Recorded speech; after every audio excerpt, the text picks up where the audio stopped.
candies, and I got this one at the dollar store for all of these, which is a really good deal. Then you're going to put them on a wax paper, and I'm not taking them out of the packages yet. I'm going to just bunch them all up, and then I'm going to fold this over, and what I'm going to use is this mallet for meat. So I'm going to go at it. It's going to be loud, so I'll be back when they're all crushed. So now I'm going to close it back up, and I'm going to hit it again. Now here they are. Look how beautiful they are. Now I'm going to leave a couple of big chunks, but if you want to break them down even more, but I'm going to put some of this inside the cookie and on top of the cookie. So let's get started. The very first thing you're going to need for this super easy recipe, it's a cake mix cookie hack. You'll need Betty Crocker's Super Moist Cake Mix, and I'm using chocolate fudge because, of course, I love chocolate. I poured it into the bowl already. You'll just need 2 eggs, a 1/4 cup of flour, just regular flour. You'll need a 1/3 cup of canola oil or vegetable oil if you want, and that's going in there. You'll need real vanilla, and I got this pure vanilla here at Costco, and it's wonderful. I'm putting 1 teaspoon, and how do I know it's a teaspoon? I don't know, but I'm putting this capful, so do what I do, 1 capful. Remember, we crushed the peppermint. We're going to need 2 tablespoons of the crushed peppermint candies. Let me get the other one.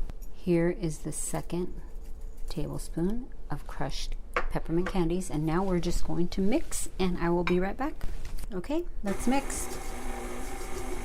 You're just going to do it just till it combines, and then we'll turn it off.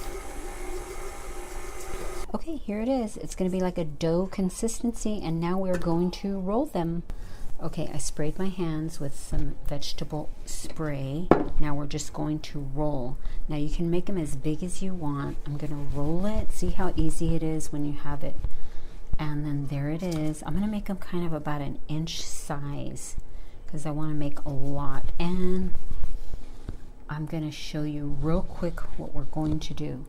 I'm just going to indent the center here with the back of a press, and we're just going to add a few peppermint pieces kind of in the little hole there, just so you have some peppermint more to eat on top.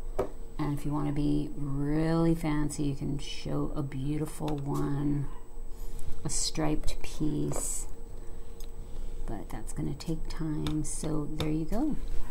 So here they are, and I smashed them a little bit. They all have the little peppermint centers filled with candy, and now it's going into a 350-degree oven for 13 to 14 minutes.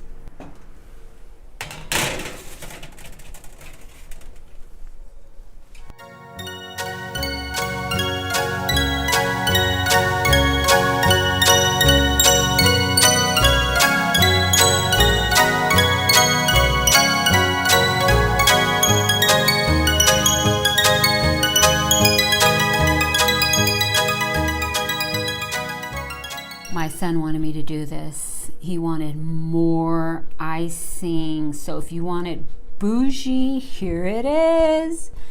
Bougie and more peppermint if you want. Look at that. I put a whole bunch. Here's more sprinkles of peppermint, more peppermint. Here they are. Look how beautiful this is. These are going to be a showstopper at your next get-together. They are going to be your favorite and others' favorite, and they were so easy to make. So you can put them on a beautiful dish like this, and I'm going to show you what to do to package them for a gift. I bought these napkins from the dollar store. I cut a piece out, and I have some cellophane underneath. I have a few cookies in there. We're going to just try this. I'm going to try to put this. I got this little container here from the dollar store, and you're just going to put them in like that, cover it up like this. There it is. Look how cute this is. You can see the ho-ho bag in there, And here's the tag to put the name. So I hope you enjoyed this show.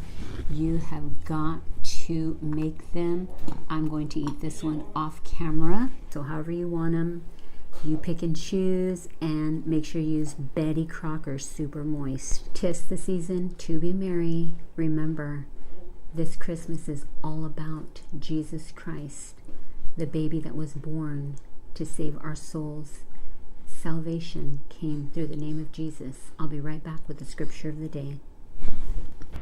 Today I want to encourage you that you are never alone in Hebrews 4:14. So then, since we have a great high priest who has entered heaven, Jesus Christ, the Son of God, let us hold firmly to what we believe. This high priest of ours understands our weaknesses. He sympathizes with us, for he faced the same testings that we do. In Psalms 139, God said he hems you in, behind and before, and he will lay his hand upon you. His right hand shall hold you. You are not alone. Do not be frightened and do not be dismayed, for the Lord your God is with you wherever you go. Joshua 1:9. He is with you. In Psalm 73:23, nevertheless I am continually with you. I hold you in my right hand. I will guide you and counsel you. My steadfast love will constantly be with you, the Lord says. His mercies never cease. They never come to an end. They're new every morning. The Lord is my portion, says my soul. Therefore, I will put my hope in him. I am not alone. In 2 Corinthians, God says, blessed be the God and Father of our Lord Jesus Christ, the God of all comfort, who comforts us in our afflictions. You are not alone, and he comforts